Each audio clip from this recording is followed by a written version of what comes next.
Macam mana main bola? Dekat pecah pintu rumah aku orang betul eh. Dia. Ada orang baru pindah lah. Ish, ada anak perempuan ni. Comel tu buat comel.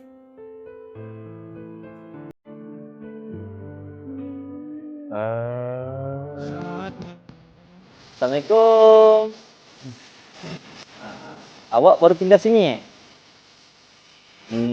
Saya ada nak bagi hadiah sikit ni dekat awak. Baju Melayu Bulan Bintang. Bulan Bintang sister pun ada untuk bakal mak bapak saya. Maksud saya mak awak.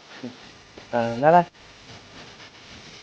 Okeylah, kami nak pergi surau ni, nak ada ngaji kan, ngaji semayang. Apa-apa masalah pergi atau saya, okey? Okey. Minta diri dulu. Bye. Assalamualaikum.